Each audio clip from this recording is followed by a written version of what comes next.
مدنی سورہ ہے، اور جیسا کہ ہم سب جانتے ہیں کہ مدنی سورت میں احکامات نازل ہوئے ہیں، اور نساء کے معنی ہوتے ہیں عورتیں، نساء کے معنی ہوتے ہیں عورتیں۔ عربی زبان میں امراتن کہتے ہیں ایک عورت، اور جب جمع کا صیغہ آتا ہے تو نساء یعنی عورتیں۔ اچھا، سورہ نساء جو ہے اسے سورہ نساء کبریٰ یعنی بڑی سورہ نساء بھی کہا جاتا ہے، اور سورہ نساء صغریٰ جو ہے وہ 28ویں پارے کی سورہ طلاق جو ہے اس کو سورہ نساء کبریٰ کسرہ کہا جاتا ہے۔ ٹھیک ہے، وہ کسرہ ہے، چھوٹی ہے۔ اس صورت میں چونکہ بہت سارے احکامات بیان ہوئے ہیں جو عورتوں سے تعلق رکھتے ہیں، اسی لیے اس کو سورہ نساء کا نام دیا گیا ہے۔ اسی صورت میں یتیموں کے مال کے بارے میں کثرت سے احکامات نازل ہوئے کہ یتیموں کا جو مال ہے وہ ان کے حوالے کر دیا جائے، انہیں ہتھیایا نہ جائے، اور ایسا نہ ہو کہ عمدہ مال کو ردی مال سے بدلنے کی ہرگز کوشش نہ کی جائے، یعنی یتیموں کا اچھا والا مال خود رکھ لیا جائے اور خراب مال ان کو دے دیا جائے۔ تو یہ یتیموں کے بارے میں بھی یہ حکم، یتیم بچوں کے بارے میں۔ اور یتیم بچیوں کی میراث میں ناجائز تصرف زیادہ کیا جاتا تھا، یتیم بچیاں جو ہوتی تھیں ان کی میراث میں زیادہ استعمال، ان کی میراث کو زیادہ استعمال کر لیا جاتا تھا، اس لیے ان کے بارے میں بھی یہ احکامات صادر ہوئے۔ پھر نکاح کی اجازت دی کہ ایک مرد جو ہے وہ ایک ہی وقت میں 4 عورتوں کے ساتھ نکاح کر سکتا ہے، مگر شرط یہ ہے کہ شوہر ان کے حقوق ادا کرنے کی سکت رکھتا ہو۔ ایسا نہ ہو کہ ایک ٹائم میں 4 نکاح کر لیا اور مزے کرے، ایسا نہیں ہو سکتا۔ ان کے درمیان عدل انصاف کو بھی ملحوظ رکھے گا۔ اگر شوہر ایسا نہیں کر سکتا تو اسے ایک ہی بیوی پر اکتفا کرنا چاہیے۔ یہ آج کا بھی اصول ہے، اس دنیا میں اس وقت ان حالات میں بھی یہی ہوگا۔ 4 شادیوں کی اجازت دین اسلام دیتا ہے تو اس کی کوئی نہ کوئی حکمت ہوتی ہے۔ بیوہ سے کی جائے، مطلقہ سے کی جائے، اور کوشش یہ کی جائے کہ اگر بیوہ سے کر رہے ہیں تو اس کے بچوں کا بھی ویسے خیال رکھا جائے، اگر کسی طلاق یافتہ سے کر رہے ہیں تو اس کے بچوں کا خیال رکھا جائے، بڑی عمر کی کوئی عورت ہو اس سے شادی کی جائے، کنواری ہو لیکن بڑی عمر کی ہو، رشتہ نہ آ رہا ہو، معاشرے سے زنا کا رجحان ختم ہوگا، نکاح آسان ہوگا تو زنا کا رجحان ختم ہوگا۔ تو دین اسلام نے ایک ٹائم میں 4 شادیوں کی اجازت دی، 4 نکاح کی اجازت دی، لیکن کیوں 4 کو کیوں فکس کیا؟ کہ اس زمانے میں اسلام سے پہلے بھی یہ رواج تھا کہ لوگ شادیاں کرتے تھے، مگر اس میں کوئی قید اور ضابطہ نہیں تھا، جتنی دل چاہے شادیاں کر لیں۔ ایک ٹائم میں 10 بیویاں رکھی ہوتی تھی، بلکہ اس سے بھی زیادہ عورتوں سے نکاح کر سکتا تھا ایک مرد، لیکن ان کے درمیان عدل اور انصاف اور مساوات نہیں کرتا تھا۔ اور جب ایسے سمجھ لیجئے کہ اتنے شادیاں کر لی، اتنے نکاح کر لیے، اب جس کو چاہتا اس کو حقوق ادا کرتا اور جسے چاہتا معلق رکھتا، نہ تو اس کو طلاق دیتا تھا، نہ ہی اس کے معاشی اور ازدواجی حقوق کو پورا کرتا تھا۔ ایسے سمجھ لیجئے کہ وہ ایک زندہ شوہر والی بیوہ کہہ سکتے ہیں اس عورت کو، ایسے اس کے ساتھ معاملات رکھے جاتے تھے۔ تو اسلام نے تعداد بھی مقرر کر دی اور حقوق کی ادائیگی کو بھی فرض کر دیا۔ آج یہ جو یورپ کی لعنتی تہذیب ہے نا، جو پوری دنیا کو اپنے رنگ میں رنگنا چاہتی ہے، وہ قانون سے تو ایک سے زیادہ عورت کو تعلق رکھنے کو جائز قرار نہیں دیتی۔ بھئی ایک شادی کر لیں آپ، اچھا ہے، 2 شادی 3 شادی ایسے نہیں کر سکتے، یہ مسئلہ وہ مسئلہ، غیر قانونی طریقے پہ جتنی عورتوں کے ساتھ آپ زنا کر لیں اس کو نہیں پکڑ رہی قانون، اس کو نہیں پکڑ رہا۔ یعنی حلال طریقے سے 4 عورتوں کے ساتھ تعلق رہے یہ برا ہے، حرام طریقے سے 10 عورتوں کے ساتھ بھی رہے یہ اچھا ہے۔ تو اللہ رب العزت اس نام نہاد قانون سے، ایسے قانون سے ہمیں بچائے، اور ایسی لعنتی تہذیب سے بھی ہمیں بچائے جس میں ہمارے دین اسلام کے منحرف ساری بات پر عمل کرنے کی کوشش کی جاتی ہو، اس کے خلاف بات کرنے کی کوشش کی جاتی ہو، اور یورپ کی لعنتی تہذیب کے اوپر چلنے سے ہم سب کو بچائے۔ اللہ رب العزت ہم سب کو قرآن کے احکامات کو نبی صلی اللہ علیہ وآلہ وسلم کے طریقے سے پورا کرنے والا بنائے، آمین ثم آمین۔ پھر عورتوں کی میراث کو بھی اسی سورہ میں عورتوں کی میراث کے بھی احکامات جاری کیے گئے کہ عورتوں کی میراث جو ہے وہ ضروری ہے، عورتوں کو بھی وراثت میں حصہ دینا ہے۔ اسلام کا سورج طلوع ہوا ہے، اسلام کا سورج طلوع ہونے سے پہلے عورت کو میراث میں کوئی حصہ نہیں تھا، کچھ نہیں دیا جاتا تھا، جاہلی اصول تھے، جاہلی۔ عرب کا ایک مقولہ تھا کہ ہم اسے کیسے مال دیں جو نہ گھوڑے پر سوار ہو سکے، نہ تلوار اٹھا سکے، نہ ہی دشمن کا مقابلہ کر سکے۔ تو ایسے جاہلانہ مقولوں کے اوپر وہ اپنے قائم تھے، ڈٹے ہوئے تھے، اور اس اصول کی بنیاد پر کہ عورتیں جو ہیں وہ گھوڑ سوار نہیں ہوتی، عورتیں جہاد میں نہیں جاتی، عورتیں دشمن کے خلاف مقابلہ نہیں کر سکتی، عورتیں تلوار نہیں اٹھا سکتی، اور یہی حال بچوں کا بھی ہے. تو بچوں کو اور عورتوں کو میراث سے محروم رکھا جاتا تھا. اس ظلم کا خاتمہ بھی دین اسلام نے کیا. بچوں اور خواتین کو بھی میراث کا، وراثت کا حقدار بنایا. عورت کو حصہ دینا ان پر کسی کا احسان نہیں ہے، بلکہ ان کا حق ہے، اس کا فریضہ ہے کہ جو اسے دیا جاتا ہے، اس کا حق ہے. آیت نمبر 11 سے 14 تک عورتوں کی میراث کے معاملات اللہ رب العزت نے بتائے. پھر میراث کے معاملے کے بعد اللہ رب العزت نے ان خواتین کا تذکرہ فرمایا آیت نمبر 23 اور 24 میں کہ جن کے ساتھ قرابت، نسبت اور سسرالی رشتے یا رضاعت کی وجہ سے نکاح کرنا حرام ہے. اور آیت نمبر 23-24 پر ہی سورہ نساء چوتھے پارے میں مکمل ہوتی ہے. یہاں چوتھا پارہ مکمل ہوتا ہے اور پانچویں پارے میں اسی بیان پر بات آگے بڑھتی ہے کہ جو خواتین، ان خواتین کا ذکر پانچویں پارے میں ان خواتین کے ذکر سے آغاز ہوا سورہ کا کہ جن سے نکاح کرنا حرام ہے. اسی بحث کو مکمل کرتے ہوئے اللہ رب العزت نے فرمایا کہ محرمات کے سوا دوسری عورتیں تمہارے لیے حلال ہیں. جو محرمات ہیں، جو محرم ہیں تمہاری، وہ تمہارے لیے حرام ہے. اس طرح یہ مال خرچ کر کے ان سے نکاح کر لو، بشرط نکاح سے ان کی عزت بچانا مقصود ہو. یہ نہ ہو کہ شہوت کرنی ہو، تمہیں شہوت پوری کرنی ہو. جن عورتوں سے تم فائدہ حاصل کرو ان کا مہر مقرر کر لیا کرو. تو ایک غلط فہمی ہے یہاں پر کہ جو آیت کے الفاظ ہیں کہ جن عورتوں سے تم فائدہ حاصل کرو، ان الفاظ سے بعض حضرات نے متاع کے جواز پر استدلال کیا، مگر یہ استدلال باطل ہے. اس آیت میں نکاح شرعی کا ذکر ہے، متاع کا ذکر نہیں ہے. متاع کیا تھا؟ اس میں شک نہیں ہے کہ زمانہ جاہلیت میں متاع کا رواج عام تھا. چونکہ اسلام کے احکامات جو تھے بتدریج نازل ہوئے ہیں، اس لیے ابتدا میں اسلام میں یہ رواج باقی رہا، لیکن بعد میں واضح طور پر اس کی حرمت کا اعلان کر دیا گیا. متاع حرام قرار دے دیا. ابن ماجہ میں نبی صلی اللہ علیہ وآلہ وسلم نے فرمایا، اے لوگو، میں نے تمہیں متاع کی اجازت دی تھی، لیکن اب اللہ نے اسے قیامت تک کے لیے حرام کر دیا ہے. تو نکاح کس سے کرنا ہے یہ بھی بتا دیا، نکاح کیوں کرنا ہے، نکاح کا مقصد کیا ہے یہ بھی بتا دیا، ایک وقت میں ایک مرد 4 شادیاں کیوں کر سکتا ہے، کیا کر سکتا ہے یہ بھی بتا دیا. اور ایک جو اجازت ملی تھی دور جاہلیت میں متاع کی، اس کو بھی حرام قرار دے دیا گیا، اور وہ قیامت تک حرام ہی رہے گا. اب تیسرے رکوع میں گھر کے نظام کو درست رکھنے کی بنیادی ہدایات دے دی اللہ رب العزت نے کہ عورتیں گھر کے نظام کو کیسے چلائیں گی. تو پہلی ہدایت جو دی گئی ہے نا اس سورہ میں، وہ یہ دی گئی ہے کہ حاکمیت اور ذمہ دار جو ہے نا وہ مرد ہے، وہ مرد کو حاصل ہے حاکمیت. گھر کے اندر جو قوانین چلیں گے، گھر کے اندر جو حکم چلے گا، وہ مرد کا چلے گا. مرد حاکم ہے گھر کا. اس کا مطلب یہ نہیں ہے کہ مرد کو آقا اور عورت کو لونڈی کا درجہ دے دیا گیا، بلکہ میوچول انڈرسٹینڈنگ کے ساتھ باہمی تعلقات ایسے ہوں کہ پوچھ کر، مان کر، صلاح مشورے کے ساتھ، لیکن جو مرد کا فیصلہ ہو وہ چلے. کیونکہ مرد جو ہے وہ کفیل ہے، گھر کا کفالت اس کے ذمہ داری ہے. مرد کا کام گھر سے باہر ہے، محنت کا میدان اس کا گھر سے باہر ہے، اور عورت کی محنت کا میدان گھر کے اندر ہے. آج جب مرد اور عورت نے اپنے اپنے میدان چھوڑے ہیں تو آپ دیکھ لیجئے کہ ہمارے نسلوں کا حال کیا ہوا ہے. وہ گھر جہاں پر مردوں کی حاکمیت چلتی ہے، عورتیں مان کر چلنے والی ہوتی ہیں، ان گھر کے طور طریقے، رسم و رواج دیگر ہوتے ہیں.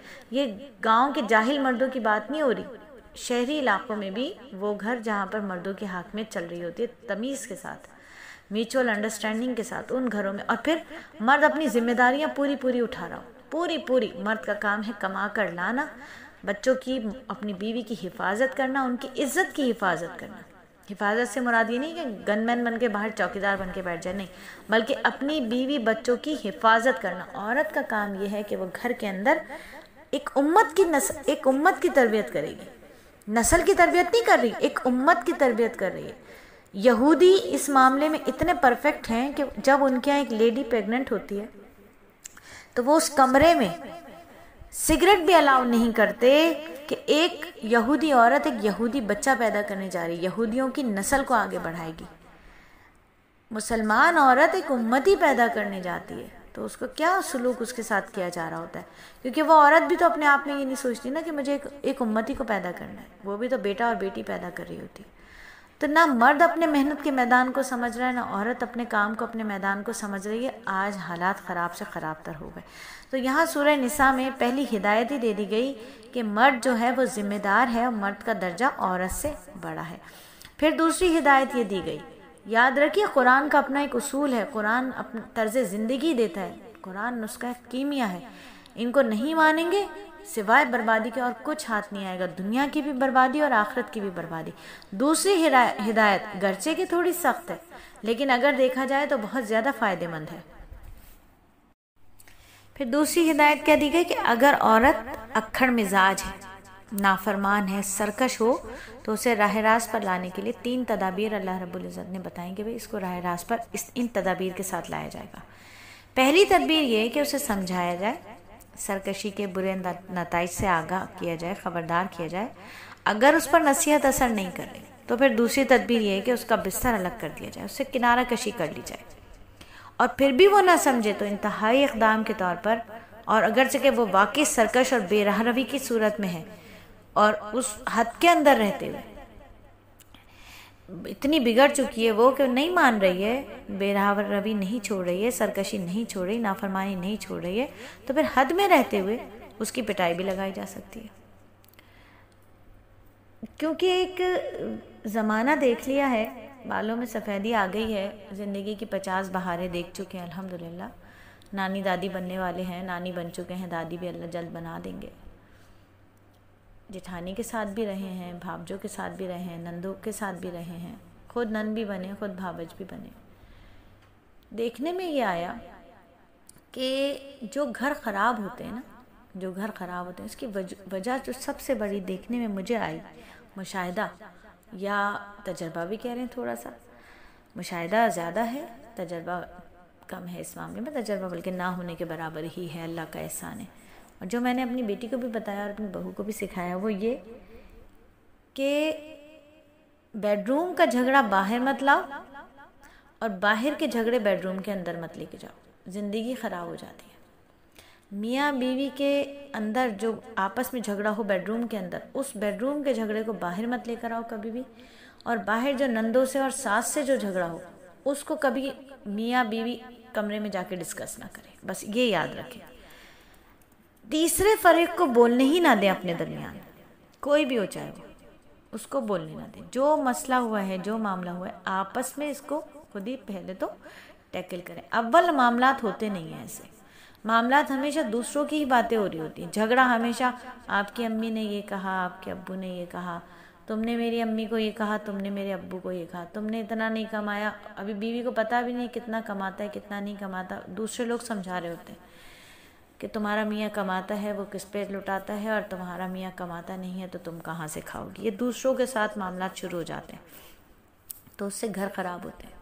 تو ہمیشہ یاد رکھیے کہ بیڈ روم کا جھگڑا باہر نہ لائیے اور باہر کے جھگڑوں کو بیڈ روم کے اندر نہ لے کے جائیے، کیونکہ یہ میاں بیوی کا رشتہ ہے۔ اللہ رب العزت نے اس رشتے کو جو ایک نام دیا نا، بہت ہی حسین نام دیا، وہ یہ دیا کہ میاں اور بیوی، شوہر اور بیوی ایک دوسرے کا لباس ہے، لباس ہے، اور لباس چاہے کتنا ہی گندا ہو وہ ہمارے جسم کی سطر پوشی کرتا ہے، بظاہر اگر وہ گندا بھی نظر آ رہا ہو لیکن اس سے جسم چھپتا ہے، اور اپنا جسم کوئی دکھانا نہیں چاہتا۔ اسی طرح شوہر کو بھی چاہیے کہ وہ بیویوں کی عزت کریں، اور اسی طرح بیویوں کو بھی چاہیے کہ وہ شوہر کی عزت کریں۔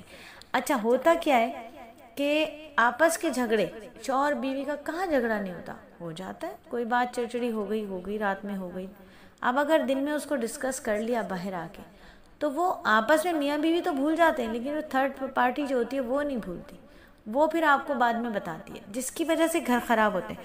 تو بہت ہی قیمتی بات ہے،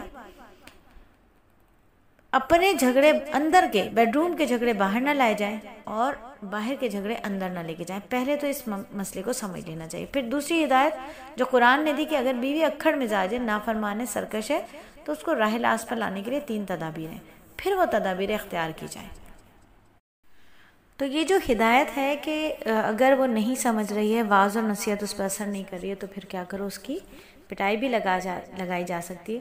تو یہ بات ذہن میں اچھی طرح بٹھا لینی چاہیے کہ قرآن کا مخاطب ہر شخص ہے، شہری بھی ہیں، دیہاتی بھی ہیں، جنگل میں رہنے والے بھی ہیں، صحرا میں رہنے والے بھی ہیں، شریف لوگ بھی ہیں، اکھڑ مزاج بدتمیز لوگ بھی ہیں، باکردار بدکردار، قرآن سب کو مخاطب کرتا ہے۔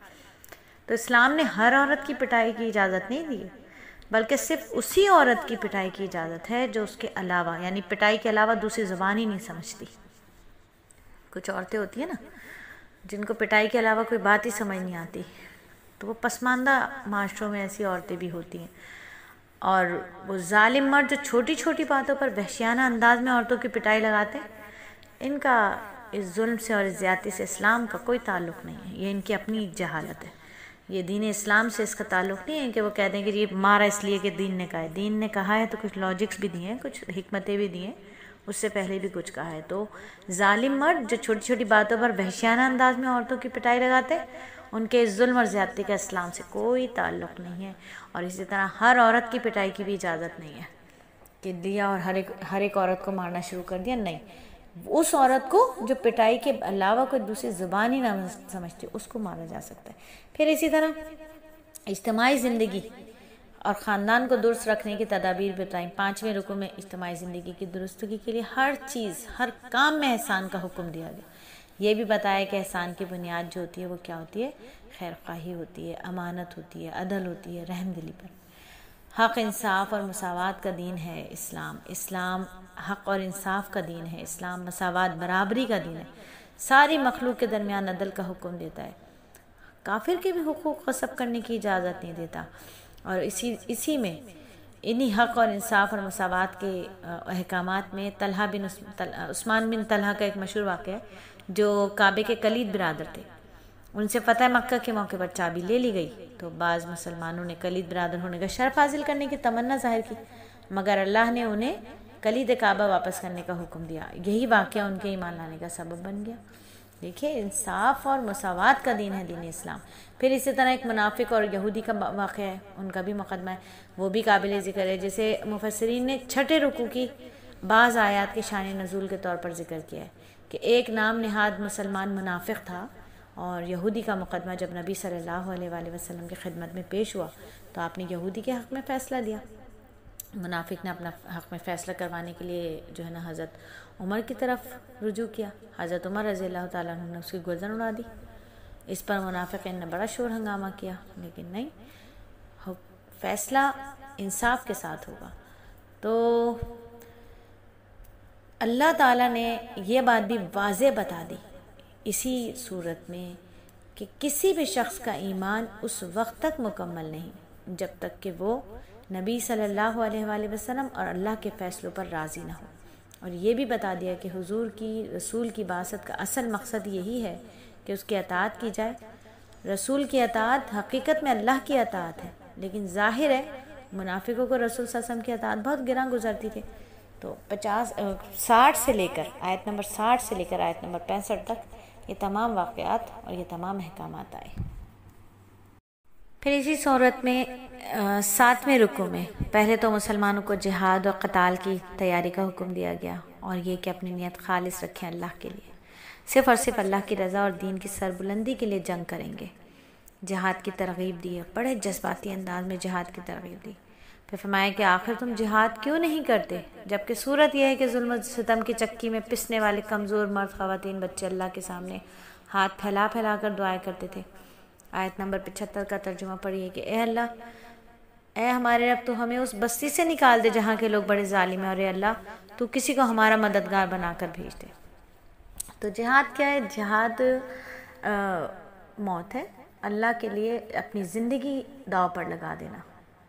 اور چونکہ موت کا خوف جہاد کے میدان میں نکلنے سے ایک بڑی رکاوٹ بن جاتا ہے، اس لیے فرمایا تھا کہ موت تو کہیں پر بھی آ سکتی ہے، گھر میں آنی ہوگی تو مضبوط قلعوں میں بھی نہیں، ایسا نہیں ہوگا کہ موت نہیں آئے گی، موت آئے گی۔ نہ جہاد میں نکلنا موت کو یقینی بناتا ہے، نہ ہی گھر میں رہنا زندگی کے تحفظ کی ضمانت ہے۔ آیت نمبر 78 میں اللہ رب العزت نے فرما دیا۔ پھر منافقین کی سازشوں کا اس صورت میں ذکر ہے کہ جہاد و قتال کی ترغیب کے بعد مسلمانوں کی منافقین کی تدبیروں اور سازشوں سے چوکنا رہنے کا حکم دیا گیا۔ وہ بڑے سنگ دل گروہ ہے، جو منافق ہے نا، یہ بڑے خطرناک ہوتے ہیں۔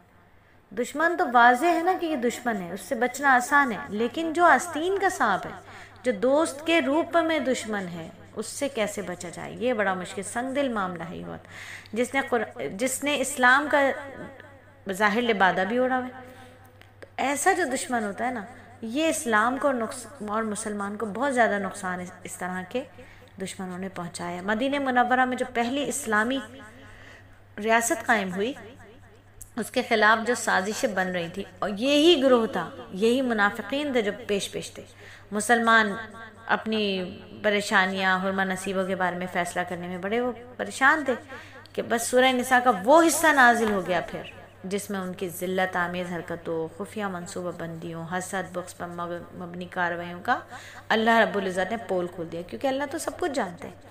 اور پھر واضح حکم سنا دیا، واضح فیصلہ دے دیا اسی صورت میں کہ ان کا اسلام اور مسلمانوں سے کوئی تعلق نہیں ہے۔ یہ جو منافق ہیں، ان کا اسلام اور مسلمانوں سے کوئی تعلق نہیں، اور بتا دیا کہ اہل ایمان اور اہل نفاق کے درمیان حد فاصل قائم ہو جائے، مسلمان منافقوں کے بارے میں ایک آواز ہو جائے اور ان کے درمیان کوئی اختلاف پھر باقی نہ رہے۔ اللہ نے بڑے حاکمانہ انداز میں بیان فرمایا ہے بھائی۔ اللہ رب العزت فرما رہے ہیں آیت نمبر 88 میں، دیکھیں 88 میں، تمہیں کیا ہو گیا کہ تم منافقوں کے بارے میں دو گروہ ہو رہے ہو؟ اللہ نے ان کی حرکتوں کی وجہ سے الٹ دیا ہے، یعنی اے مسلمانوں، تم منافقوں کے بارے میں دو گروہوں میں کیوں تقسیم ہو رہے؟ ایک گروہ کہتا ہے کہ انہیں قتل کرنا چاہیے کیونکہ وہ ہمارے دشمن ہیں، دوسرا کہ ان کے بارے میں نرم پہلو اختیار کرتا ہے کہ ہمارے دینی بھائی ہیں، جبکہ اللہ نے انہیں ان کے نفاق اور معصیت کی وجہ سے کفر کی طرف واپس لوٹا دیا۔ یعنی منافق آپ کے دوست نہیں ہو سکتے، وہ کفر کی طرف ہی جائیں گے، اتنے زیادہ بدتمیز ہو چکے ہیں۔ پھر فرما دیا کہ حقیقت سے پردہ چاک کرتے ہوئے اللہ نے فرمایا کہ وہ منافق یہ چاہتے ہیں جیسے وہ خود کافر ہے تم بھی کافر بن جاؤ، پھر تم دونوں برابر ہو جاؤ، پس ان میں سے کسی کو دوست نہ بناؤ جب تک وہ اللہ کی راہ میں ہجرت نہ کرے، پس اگر وہ اعراض کرے تو انہیں پکڑو اور جہاد بھی پاؤ، انہیں قتل کرو اور کسی کو رفیق اور مددگار نہ ٹھہراؤ۔ آیت نمبر 89 کے پکے ٹھکے احکامات۔ پھر 10ویں رکوع میں اللہ رب العزت نے مومن کے قتل کی عمدن سزا بتا دی اور انتہائی سخت لہجہ اختیار کیا۔ اللہ رب العزت نے فرمایا جو کوئی کسی مومن کو جان بوجھ کر قتل کرے اس کی سزا جہنم ہے، جس میں وہ ہمیشہ رہے گا اور اس پر اللہ کا غضب ہوگا اور اس پر لعنت کی، اور اس کے لیے اللہ نے بڑا عذاب تیار کر رکھا ہے۔ آیت نمبر 93 میں اللہ نے فرما دیا۔ پھر ظاہری معنی مراد نہیں دیے۔ اس آیت سے بظاہر کیا معلوم ہوتا ہے کہ مومن کو قتل کرنے والا اگرچہ مسلمان ہی کیوں نہ ہو دائمی عذاب کا مستحق ہے، لیکن بالاتفاق یہ ظاہری معنی مراد نہیں ہے۔ دائمی عذاب کا مستحق سے وہ ہوگا جو مسلمان کے قتل کو حلال سمجھے گا، کیونکہ ایسا سمجھنے والا کافر ہو جاتا ہے، کافر کے لیے ہمیشہ کا عذاب ہے۔ پھر جہاد کی اہمیت، مجاہدین کی فضیلت کے قتل عمد کی سزا بیان کرنے کے بعد، جان بوجھ کر قتل کرنے کی سزا بیان کرنے کے بعد جہاد کی اہمیت اور مجاہدین کی فضیلت بتائی۔ کہہ دیا کہ اللہ کی راہ میں جہاد کرنے والے اور ہاتھ پر ہاتھ رکھ کر بیٹھنے والے برابر نہیں ہو سکتے۔ یہ جو بار بار جہاد کی طرف متوجہ کیا ہے نا، اگر امت جہاد سے کنارہ کشی کر لے گی تو پھر یاد رکھیے کہ ذلت اور رسوائی سے اسے کوئی نہیں بچا سکتا۔ اور اللہ نے دیکھیے اس ترقی کے اس دور میں جہاں سائنس اتنی ترقی کر رہی ہے، اتنی ترقی کر رہی ہے، اللہ رب العزت نے جاگتی آنکھوں سے ہر ایک کو معجزہ دکھا دیا کہ کس طرح طالبان نے، کس طرح افغانستان کے طالبان نے کس طرح اپنی جنگ کو جیتا ہے، صرف اور صرف اللہ کے اوپر پکا ٹھکا یقین کرتے ہوئے۔ کوئی ان کے پاس جدید اسلحہ نہیں تھا، صرف ایمان کی طاقت تھی، اللہ اکبر کا نعرہ تھا ان کے پاس، اور آج سب نے دیکھا پوری دنیا کے ترقی یافتہ لوگ ان کے آگے جھکے۔ تو یقین جانیے کہ اللہ کی راہ میں جہاد کرنے والے اور ہاتھ پر ہاتھ رکھ کر بیٹھنے والے برابر ہو ہی نہیں سکتے، اور اگر جہاد سے کنارہ کشی امت نے اختیار کر لی تو پھر ذلت اور رسوائی سے انہیں کوئی نہیں بچا سکتا۔ اچھا، ہجرت بھی دو طرح کی ہوتی ہے۔ ہجرت بھی جہاد کی ایک قسم ہوتی ہے۔ جہاد کے ساتھ ہجرت کا بھی ذکر ہے، کیونکہ ہجرت بھی جہاد کی قسموں میں سے ایک قسم ہے. تو اللہ رب العزت نے 11ویں رکوع میں فرمایا کہ جو شخص قدرت کے باوجود دارالکفر سے دارالسلام کی طرف ہجرت نہیں کرے گا اور اسی حالت میں اسے موت آ جائے گی تو اس کا ٹھکانہ جہنم ہوگا. دارالکفر جیسے ایسا ملک جہاں پر کفر کی حاکمیت ہو اور انہی کے فیصلے چلتے ہوں، جہاں دین پر چلنا مشکل ہو جائے، اور وہ شخص جو ہے وہ دوسرے ملک جا سکتا ہے جو آزاد ہے، جہاں وہ اسلام کے قوانین پر چل سکتا ہے، اور وہ نہ جائے اور اسے ایسی حالت میں موت آ جائے تو اس کا ٹھکانہ جہنم ہے. حمزہ بن قیس، بعض روایت میں آتا ہے جب یہ آیت ہجرت نازل ہوئی تو حضرت حمزہ قیس رضی اللہ تعالیٰ عنہ جو کہ سخت علیل تھے، وہ پریشان ہو گئے، چلنے پھرنے کے قابل تو تھے نہیں، تو اپنے بیٹوں سے کہنے لگے کہ مجھے چرپائی پر ڈال کر مدینہ منورہ لے چلو کہ مکے میں میں اب ایک رات بھی نہیں گزاروں گا. اور جب انہیں چرپائی پر ڈال کر مدینہ لے جانے لگے لیکن مکے سے نکلتے ان کا انتقال ہو گیا. اس پر اللہ تعالیٰ نے فرمایا کہ جو شخص اللہ اور اس کے رسول کی طرف ہجرت کر کے گھر سے نکل جائے پھر موت اس کو آ پکڑے تو اس کا ثواب اللہ کے ذمہ ہو گیا. اللہ بخشنے والا مہربان ہے. اور یہاں آیتیں 100 مکمل ہوئیں. اور چونکہ ہجرت اور جہاد میں کیا ہوتا ہے، خوف کا سامنا ہوتا ہے. ہجرت کرتے وقت بھی خوف و خطر کا سامنا ہوتا ہے، کوئی ڈاکو نہ آ جائے، راستہ ہے، سفر ہے، ادھر سے ادھر جانا ہو رہا ہے، ہجرت ہو رہی ہے. اور جہاد میں سامنے دشمن ہوتا ہے تو اس وقت صلاۃ الخوف کے کیا احکامات ہوں گے، نماز کیسے پڑھی جائے گی، خوف کے وقت نماز کس طرح سے پڑھی جائے گی. پھر وہ تمام احکامات اللہ رب العزت نے بیان فرمائے 12ویں رکوع میں. اور اسی طرح مسافر کی نماز کیسی نماز ہوگی، مسافر کی جو نماز ہوگی وہ نماز کیسی ہوگی، اس کے احکامات اللہ رب العزت نے یہاں 12ویں رکوع میں فرمائے. پھر ایک 13ویں رکوع کا بھی ایک مشہور واقعے کی طرف اشارہ ہے جس کے مطابق ایک شخص نے چوری کرنے کے بعد ایک یہودی پر بہتان لگا دیا. اس نے اور اس کے اقربا نے اپنی چکنی چپڑی باتوں میں لا کر نبی صلی اللہ علیہ وسلم سے ان کو نبی صلی اللہ علیہ وسلم کو متاثر کر لیا. اب قریب یہ تھا کہ نبی صلی اللہ علیہ وآلہ وسلم اس یہودی کے خلاف فیصلہ فرما دیتے. اللہ تعالیٰ نے یہ آیت نازل فرما دی اور آپ کو ایسے لوگوں کا ساتھ دینے اور ان کی وکالت کرنے سے منع فرما دیا. اللہ تعالیٰ نے ارشاد فرمایا آیت نمبر 105 106 میں کہ آپ دغا بازوں کی طرف سے جھگڑا کرنے والے نہ بنیں اور اللہ تعالیٰ سے معافی مانگے، بے شک اللہ مہربان اور بخشنے والا ہے. اچھا، یہ آیات اور یہ واقعہ عدل و انصاف کی تاریخ میں سنہرے حروفوں سے لکھا جانے کے قابل ہے. حقیقتاً یہ واقعہ اور یہ آیات عدل و انصاف کی تاریخ لکھی جائے گی تو اس میں سنہری حرفوں سے لکھا جائے گا کہ ایک یہودی اور مسلمان منافق کے تنازع میں جب آپ صلی اللہ علیہ وآلہ وسلم کا میلان مسلمان کی طرف ہوا تو اس پر اللہ تعالیٰ کی طرف سے آپ کو نہ صرف تنبیہ کی گئی بلکہ اس تنبیہ کا قیامت تک کے لیے قرآن میں ذکر کر دیا گیا. تو ان آیات کے نزول کے بعد یہ ہوا کہ جس شخص نے چوری کی تھی وہ بھاگ گیا، مکے بھاگ گیا اور مرتد ہو گیا. تو اسی لیے اللہ رب العزت نے 15ویں رکوع میں یہ فرمایا کہ اللہ کے نزدیک سب سے بڑا جرم کفر اور شرک ہے. جس کا کفر اور شرک پر انتقال ہو جائے اس کی مغفرت کی کوئی صورت نہیں ہے. پھر کافی ساری آیتیں ہیں جس میں اللہ رب العزت نے انسان کی سرکشی کا سبب بتلایا کہ وہ یہ کہ انسان اللہ کے مقابلے میں شیطان کی اطاعت کرتا ہے، وہ اس کو ہدایت کے راستے سے بہت دور لے جاتا ہے.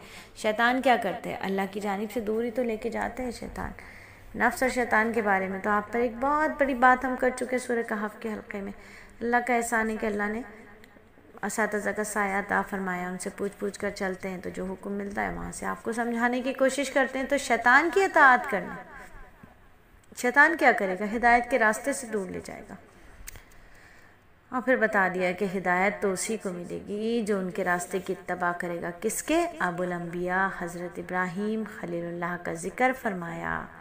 اسی صورت میں حضرت ابراہیم علیہ السلام کا تذکرہ اور یہ بھی بتا دیا کہ ہدایت اسی کو ملے گی جو ان کے راستے کی اتباع کرے گا، کیونکہ یہ ابو الانبیاء ہیں، انبیاء کے باپ ہیں. یہ حضرت ابراہیم ہیں، خلیل اللہ ہیں، اللہ کے دوست ہیں، اللہ کے خلیل ہیں. پھر 16ویں رکوع میں دوبارہ عورتوں کا تذکرہ آ گیا، کیونکہ نساء ہے نا، سورہ نساء ہے، عورتوں کا تو تذکرہ آئے گا کہ جس میں ان پر ظلم کرنے اور ان کے حقوق غصب کرنے سے منع کیا گیا تھا کہ اگر یہ میاں بیوی کے درمیان اختلاف ہو جائے تو انہیں کیا کرنی چاہیے؟ آپس میں صلح کر لینی چاہیے. صلح ہی سب سے اچھا راستہ ہے، آپس میں صلح کر لینی چاہیے. دیکھیں یہ بات تو میں ہمیشہ سے کہتی ہوں کہ بیڈ روم کے اندر میاں بیوی ایک دوسرے سے پیار کرتے ہیں، ذرا سی کوئی بات ہو جائے تو ہم اپنے شوہر کی بات، کوئی لڑائی جھگڑا ہو جائے تو ہر ایک کو بتائیں، تو وہ جو پیار محبت ہوتی ہے پھر وہ بھی بتایا کریں آنکھیں باہر، وہ نہیں بتاتے. اور یقین کیجئے جتنا بھی جھگڑا ہو جائے میاں بیوی کا، یہ رشتہ ایسا ہے کہ تھوڑی دیر بعد پھر ایک ہو جاتے ہیں. تو وہ جو تھوڑی دیر بعد ایک ہونا ہی ہے تو پھر دنیا کا ڈھنڈورا کیا پیٹنا.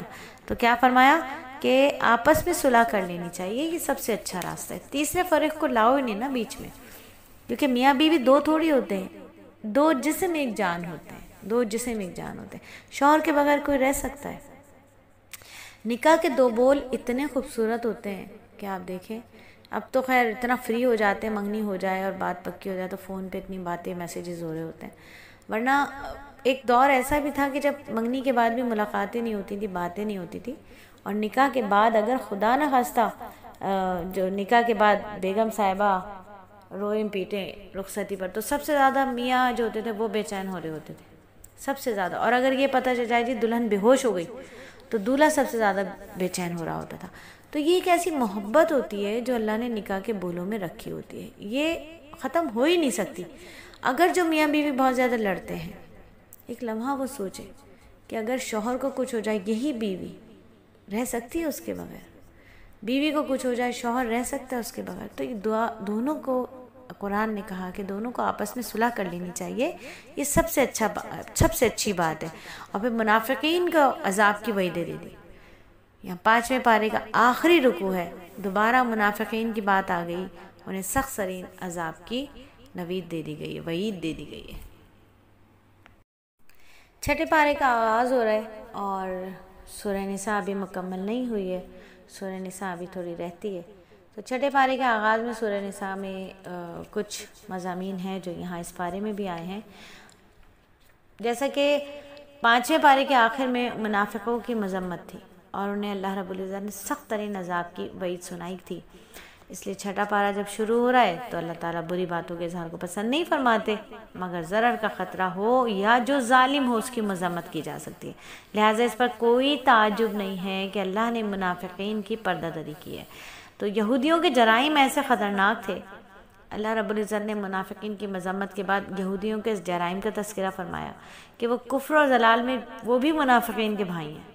ان کے جرائم میں سے ایک جرم یہ ہے کہ انہوں نے حضرت مسیح علیہ السلام کو قتل کرنے کا ارادہ کیا تھا، لیکن اللہ نے ان کی حفاظت فرمائی، انہیں باعزت طریقے سے آسمانوں پر اٹھا لیا. آیت نمبر 158 میں اللہ رب العزت فرما رہے ہیں.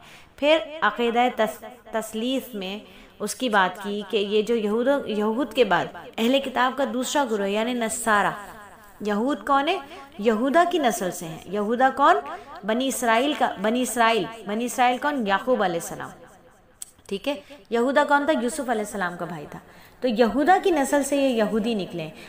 ہم فتنہ دجال میں اس پر بہت طویل بات کر چکے ہیں. فتنہ دجال کا جو حلقہ ہے ہمارا، اس میں ہم یہودا کی نسل پر پوری بات کر چکے. اس کے علاوہ ہم نے سیرت النبی میں بھی جس وقت مدینے کے بیانات پڑھنا شروع کیے تھے، مدینے کی سیرت کو پڑھنا شروع کیا تھا، مدینے کے دور پہ ہم جب چلے تھے تو ہم نے سب سے پہلے یہودی سیرت پڑھی تھی، یہودی تاریخ پڑھی تھی، تاکہ ہمیں یہودیوں کو سمجھنے میں آسانی ہو، اپنے دشمن کو ہم جان سکیں.